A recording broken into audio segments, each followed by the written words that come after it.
1973년의 제4차 중동전쟁과 2026년 이란발 중동 분쟁의 대자비. 1973년의 유령은 1973년 제4차 중동전쟁과 오일 쇼크로 촉발된 전 세계적 경제안보 위기가 2026년 이란발 중동 분쟁을 통해 소름 돋도록 유사하게 재현되고 있는 현상을 의미합니다. 역사는 반복되지 않지만 그 운율은 반복된다는 격언처럼 2026년의 위기는 1973년과 많은 공통점을 공유하면서도 현대만의 독특하고 더 복잡한 특징들을 보이고 있습니다. 두 시대의 핵심적인 평행이론과 차이점은 다음과 같습니다. 2026년에 전 세계가 엄청난 위기에 빠진다는 그런 가상의 시나리오가 있는데요.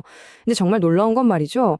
이 이야기가 지금으로부터 무려 53년 전에 실제로 일어났던 어떤 사건이랑 소름 돋을 정도로 똑 닮아 있다는 겁니다. 마크 트웨인이 이런 말을 했죠. 역사는 반복되지 않지만 그 운율은 반복된다. 바로 이 말이 오늘 우리가 할 이야기의 핵심입니다. 과거와 어쩌면 우리에게 다가올 미래 사이에서 반복되고 있는 바로 그 운율, 그걸 한번 찾아보려고 해요. 자, 상상해보세요. 2026년입니다. 에너지 시장은 완전 대혼돈에 빠지고 물가는 하늘 높은 줄 모르고 치솟고 주유소 앞에는 차들이 끝도 없이 줄을 서 있어요. 어때요? 뭔가 익숙하게 들리지 않으세요? 자, 그래서 오늘은 이런 순서로 한번 파헤쳐 볼 겁니다. 먼저 지정학적인 데자뷰부터 시작해서요. 에너지가 어떻게 무기로 돌변하는지, 그리고 그 악명 높은 스태그플레이션이라는 유령이 어떻게 다시 돌아오는지, 또 금융 질서는 어떻게 재편되는지 살펴볼 겁니다. 그리고 마지막에는 이 유령에게서 우리가 뭘 배울 수 있을지 그 교훈까지 이야기해보죠. 네, 첫 번째 운율은 바로 그 배경입니다. 신기하게도 두 시대 모두 전 세계에 엄청난 파급력을 가진 중동 분쟁에서 위기가 시작된다는 공통점이 있어요. 보세요. 1973년이나 2026년이나 무대 위에 서 있는 배우들은 바뀌었을지 몰라도 그 밑에 깔린 힘의 역학, 그러니까 강대국들의 대리전이라는 구도는 정말 놀라울 정도로 비슷하죠? 과거 냉전 시대의 구도가 오늘날에는 훨씬 더 복잡하고 솔직히 말해서 더 위험한 형태로 다시 나타나고 있는 겁니다. 하지만 여기서 아주 결정적인 차이점이 드러납니다. 바로 위기의 복잡성이죠. 1973년에는 문제가 중동, 딱 한 군데에 집중되어 있었어요. 그런데 2026년의 세계는 어떻습니까?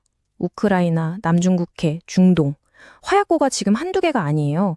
여러 곳에서 동시에 불이 붙고 있는 훨씬 더 예측 불가능하고 위험한 상황인 셈입니다. 자, 두 번째 운율로 넘어가 보죠. 바로 에너지가 단순한 상품에서 아주 강력한 무기로 변하는 방식입니다. 4배. 정말 어마어마한 숫자죠. 1973년에 유가는 단 6개월 만에 배럴당 3달러에서 12달러로 말 그대로 4배가 폭등하면서 전 세계 경제를 그야말로 충격에 빠뜨렸습니다. 위협의 방식도 한층 더 진화했습니다. 생각해보면 1973년에는 아랍 국가들이 우리 석유 안 팔 거야 하고 정치적으로 선언해서 수도꼭지를 잠그는 방식이었잖아요. 그런데 2026년의 위협은요, 전 세계 에너지의 동맥이라고 할 수 있는 호르무즈 해협을 물리적으로 그냥 막아버리겠다는 훨씬 더 직접적이고 파괴적인 방식인 거죠. 게다가 2026년의 위기는 정말이지 가장 취약한 시점을 정확히 파고듭니다. 바로 이 불완전한 에너지 전환 시기요. 지금 다들 재생에너지에 엄청나게 투자하고 있지만 솔직히 아직은 전력망을 안정적으로 유지하려면 천연가스에 이전할 수밖에 없거든요. 그런데 그 천연가스의 상당 부분이 바로 그 호르무즈 해협을 지나간다는 거죠. 그러니까 전환이 채 끝나기도 전에 공급망에 충격이 오는 것, 이것 때문에 2020년의 위기가 구조적으로 훨씬 더 취약할 수밖에 없는 겁니다.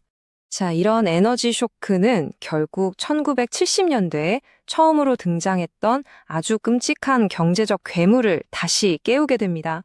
여러분, 혹시 높은 인플레이션이랑 경기 침체가 동시에 올 수 있다고 생각하세요?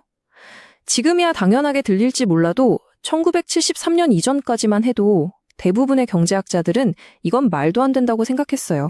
물가가 오른다는 건 경기가 좋다는 신호였으니까요. 하지만 바로 그 석유 파동이 그들의 믿음이 완전히 틀렸다는 걸 똑똑히 보여줬죠. 네, 바로 그 유령의 이름이 스태그플레이션입니다. 경기는 침체돼서 일자리는 늘지 않는데 물가는 계속 올라서 내 월급의 가치는 하루가 다르게 뚝뚝 떨어지는 정말 생각만 해도 끔찍한 악몽 같은 시나리오죠. 상황은 이렇게나 비슷한데 여기서 또 결정적인 차이가 나타납니다.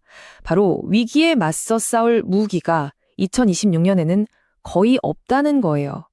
1970년대 말에 폴 볼커 당시 연준 의장은 기준금리를 무려 20%까지 올리는 그야말로 극약 처방으로 인플레이션을 때려잡았거든요. 하지만 지금은요? 지금 그렇게 했다간 전 세계가 짊어진 이 천문학적인 국가 부채 때문에 이자 갚다가 다 같이 파산할지도 모릅니다. 쓸 수 있는 카드가 거의 없는 거죠. 네, 이 정도 규모의 위기는 단순히 경제만 망가뜨리는 데서 끝나지 않습니다. 세계 금융 시스템의 뿌리, 그 근간 자체를 뒤흔들어 버립니다. 1970년대는 한마디로 2차 세계대전 이후 세계 경제를 지탱해온 시스템이 완전히 무너진 시기였습니다. 브레튼 우즈 체제라고 해서 미국 달러를 금에 딱 고정시켜서 안정성을 유지했었거든요. 그런데 1971년에 미국이 일방적으로 더 이상 달러를 금으로 안 바꿔줘 선언해버린 닉슨 쇼크가 터진 겁니다. 거의 30년 동안 세계 경제의 기반이었던 게 하룻밤 사이에 사라지면서 우리가 쓰는 종이돈 자체에 대한 믿음이 뿌리째 흔들리기 시작한 거죠. 오늘날에도 그때와 비슷한 신뢰의 위기가 스멀스멀 피어오르고 있습니다. 러시아와 중국을 중심으로 어떻게든 달러 중심의 시스템에서 벗어나려는 움직임이 아주 거세지고 있죠. 특히나 이번 에너지 위기는요, 달러의 주의를 지켜주던 가장 강력한 보징수표, 바로 페트로달러 체제, 즉 석유는 무조건 달러로만 거래한다는 이 암묵적인 룰을 정면으로 위협하고 있습니다. 전 세계 중앙은행들이 왜 그렇게 기록적인 양의 금을 사들이고 있겠어요? 바로 이 시스템에 대한 불신이 그만큼 깊다는 걸 보여주는 가장 확실한 증거입니다. 자, 그렇다면 과거의 유령이 이렇게 다시 돌아왔을 때 우리는 대체 뭘 해야 할까요? 그냥 무서워하면서 도망만 쳐야 할까요? 아니죠. 그 유령에게서 배워야 합니다. 역사를 되돌아보면요, 이런 거대한 충격이 당장은 정말 고통스럽지만 결국에는 우리를 한 단계 더 진화시키고 더 나은 미래를 만들도록 등을 떠미는 그런 원동력이었다는 걸 알 수 있습니다. 위기는 언제나 새로운 질서가 태어나기 전에 진통이었던 셈이죠. 그러니까 핵심은 이거예요. 두려워할 게 아니라 통찰을 얻어야 한다는 겁니다. 1973년의 위기가 에너지 효율이라는 혁명을 가져왔듯이 2026년의 위기는 어쩌면 녹색 에너지로의 전환을 그 누구도 되돌릴 수 없는 거대한 흐름으로 만들지도 모릅니다. 위기는 가장 혹독하지만 또 가장 위대한 스승이었으니까요. 이렇게 반복되는 역사의 운율 속에서 과연 우리는 이번에 무엇을 배우기로 선택하게 될까요? 어쩌면 1973년의 유령은 우리를 그저 괴롭히려고 온 게 아닐지도 모릅니다. 우리에게 익숙한 이 노래의 결말을 이번에는 다르게 한번 써보라고 기회를 주러 온 건 아닐까요?